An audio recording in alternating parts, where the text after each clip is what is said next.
Having a powerful PC is great, but until you can communicate with it, it's just a pile of metal. Mice, keyboards, trackballs, touchpads, and drawing tablets are an essential part of every system.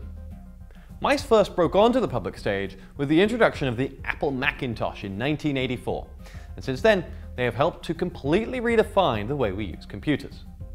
LITE pens were used on a variety of machines as pointing devices for many years, and graphics tablets, joysticks, and other various devices were also popular in the 70s. None of these really took off.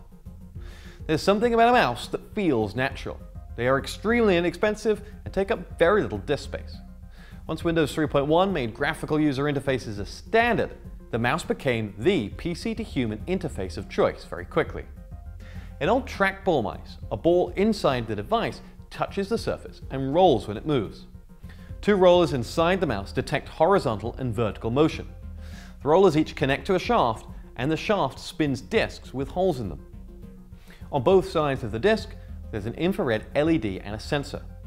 The holes in the disc break the beam of light coming from the LED, so that the infrared sensor sees pulses of light. The rate of the pulsing is directly related to the speed of the mouse and the distance it travels. Sounds very mechanical, but it's no wonder that trackball mice have all been replaced by their optical cousins. Optical mice were introduced in 1999, and they used a tiny camera to take thousands of pictures every second.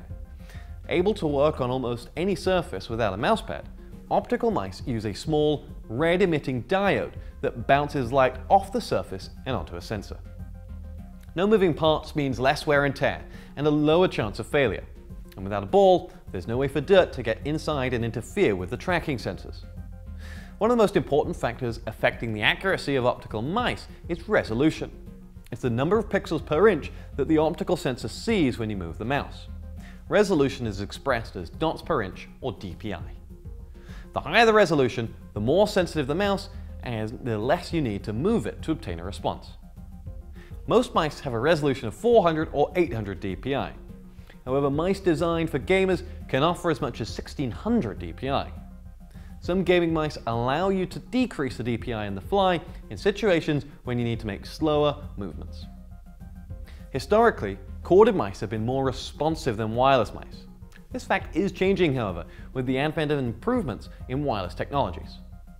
Wireless mice have their pluses and their minuses. They are great because they cut down on cables and make everything look tidier. However, they do require batteries, which will need replacing. Some wireless mice might come with a docking station, which simplifies charging. Also remember that a wireless mice will require a receiver plugged into a spare USB port. We advise you to try the mouse and make sure it feels comfortable before parting with your money. Visit a shop, even if you plan to buy it online. Ergonomics, clever design, and quality materials will ensure that your little rodent will serve for a long time. So what mouse would Kit Guru recommend? Cooler Master Storm Sentinel is an angry looking fellow with twin laser sensor capable of 5600 DPI.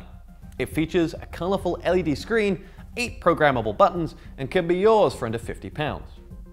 The SteelSeries Sensei has a metal finish and looks like a modern work of art. A sizable LCD screen can brighten up the room, and inbuilt processors make this mouse capable of insane 11,400 DPI. They call it the most customizable mouse in the world, and it costs approximately £80 for the ultimate pointing experience. For notebook owners, we suggest SmartPush Wheel Mini. It's a small but comfortable mouse with patented ErgoMotion pivot system. It really makes long hours behind the computer more comfortable and costs around £40.